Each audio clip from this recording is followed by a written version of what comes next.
Olá, alunos, como estão? Eu sou a professora Sirlene, do Componente Língua Portuguesa, e hoje o nosso conteúdo é sobre variações linguísticas. O que seriam essas variações linguísticas?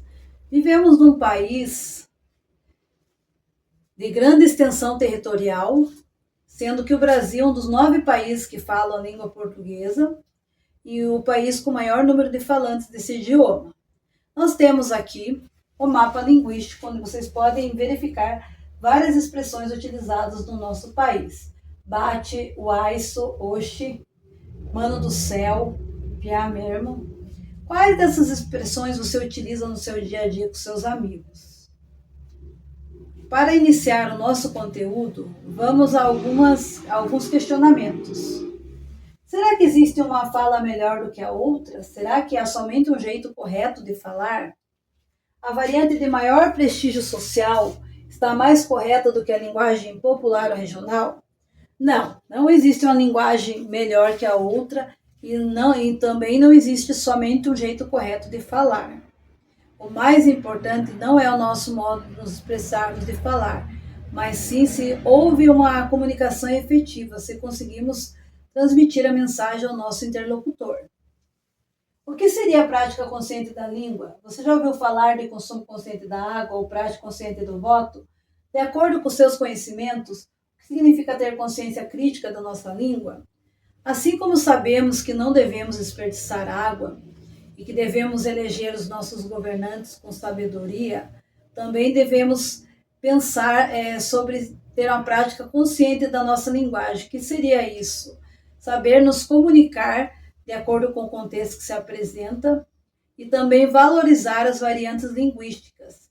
Não considerar que o modo de falar de outra pessoa seja inferior ao nosso, o que se configura o preconceito linguístico, que é quando você acha a sua fala superior à do outro e tem preconceito, seria uma espécie de preconceito social contra o outro. Então agora vamos ao conteúdo de hoje. Então, as variações linguísticas, elas ocorrem devido a vários fatores, como, por exemplo, o gênero, a faixa etária, o nível de escolaridade, a profissão, a etnia, a condição social das pessoas. Então, vamos ver os tipos de variações linguísticas. Nós temos 4 tipos de variações linguísticas. A variação geográfico-regional, a variação histórica, que ocorre com a passagem do tempo, por exemplo, o português medieval e o português atual, as variações sociais, que pode ser considerada o modo de falar de um grupo de profissionais, como, por exemplo, os médicos, advogados, e as situacionais, que dependem do contexto, da situação que se apresenta. Vamos ver cada um desses fatores. Variação geográfica, relacionada aos diferentes modos de falar em cada região do nosso país, assim como o português de Portugal também é diferente do Brasil. Podemos citar alguns exemplos. Por exemplo, celular no Brasil é telemóvel em Portugal. Trem no Brasil é comboio em Portugal. Assim também temos diferenças em cada região do nosso país. Exemplo, no Paraná, São Paulo e Minas Gerais, o que chamamos de mandioca. No Rio de Janeiro, no Espírito Santo, é chamado de aipim. Já no norte ou no nordeste é chamado de macaxeira. Também temos palavras como jerimum, abóbora e moranga, que significam a mesma coisa, se referem ao mesmo fruto.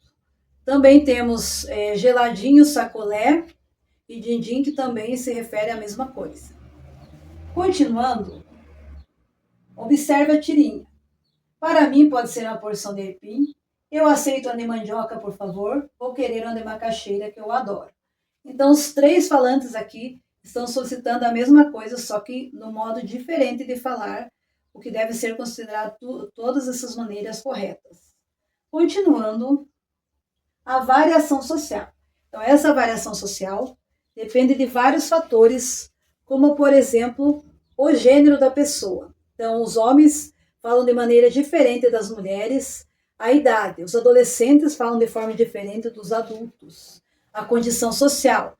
Uma pessoa com condição social melhor né? Fala diferente da pessoa de uma condição social mais baixa. Observem a tirinha. De acordo com o laudo, você está com um processo de intumescência resultante de lesão inflamatória e necrose subcutânea.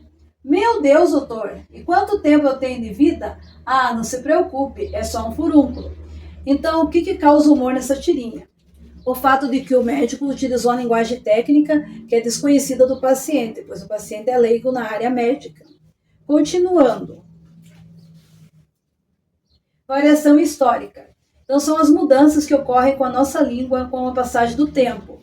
Então, surgem palavras novas, os neologismos, e também palavras deixam de ser usadas, entram em desuso. Por exemplo, a palavra você. No início ela era vossa mercê, depois evoluiu para vós mercê e agora é você. E ainda tem, os adolescentes costumam abreviar essa palavra, utilizando a internetês. Observem o poema que nós temos aqui. Vamos em boa hora, vamos embora, vamos embora, vambora, bora, partiu. Então, no início, esse bora, essa expressão popular, essa gíria, era em boa hora.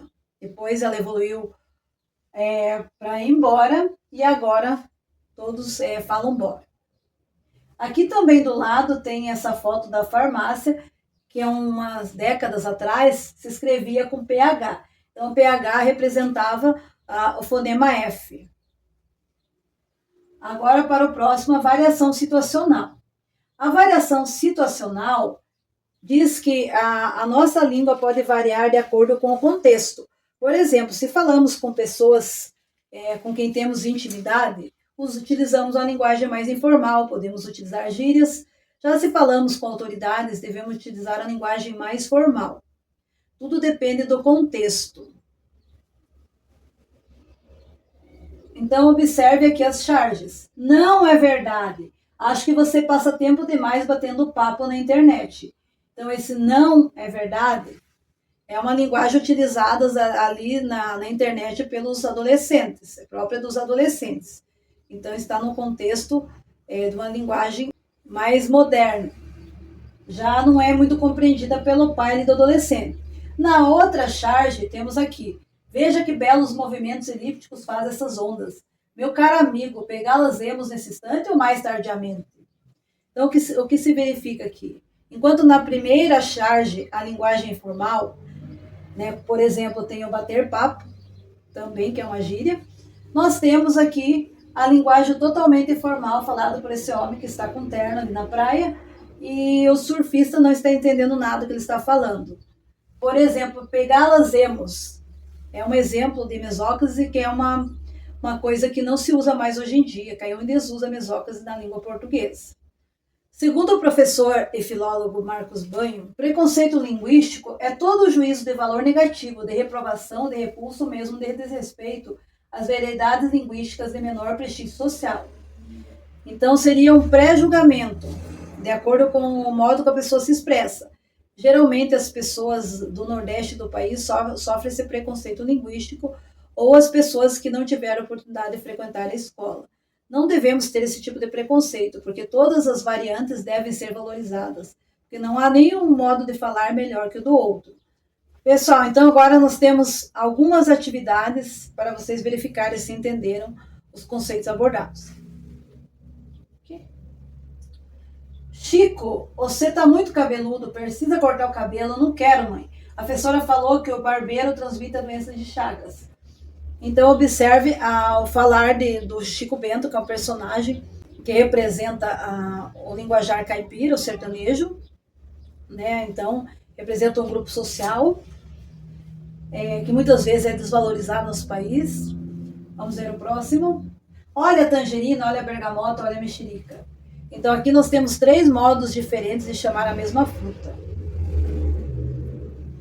Chica. Esse seu dicionário português-mineirês tem uma seção de frases úteis.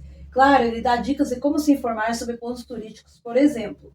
Suponha que você quer saber onde está e onde pegar a condução mais próxima. Basta dizer, Nossa Senhora, onde eu tô, onde que é, ou pão de ônibus mais pertinho. Então, aqui está evidenciado a variação linguística regional de Minas Gerais. O próximo aqui seria uma variação social. Pô, avô, você não saca nada. Mas quando eu era jovem, sacava muito bem no vôlei. Demorou. Então aqui verifique que o adolescente ele utiliza a palavra sacar no sentido conotativo, no sentido figurado, né, que significa que o avô não entende, e o avô utiliza no sentido denotativo, né, que seria o saque, que é o movimento do vôlei. Agora nós temos esse exemplo de variação histórica. A evolução do você. Então, primeiro era vossa mercê, depois vossa mercê, vós mercê, você. E agora, né, com a evolução da internet, alguns falam você, se. Agora, alunos, vocês terão 10 minutos, vocês vão fazer grupos de 3 alunos, vão utilizar os tablets e celulares de vocês e vão pesquisar diferentes expressões, né, variedades linguísticas de cada região do nosso país. E depois vocês vão apresentar esses trabalhos. Bom, agora que vocês já terminaram de apresentar os trabalhos, vamos verificar se vocês entenderam os conceitos abordados. Então, vocês vão acessar o Google Classroom de vocês, vão clicar no link do jogo do Kahoot, onde nós temos ali 20 perguntas sobre variações linguísticas. Então, eu desejo que vocês tenham aproveitado a nossa aula de hoje. Muito obrigada pela atenção e até mais.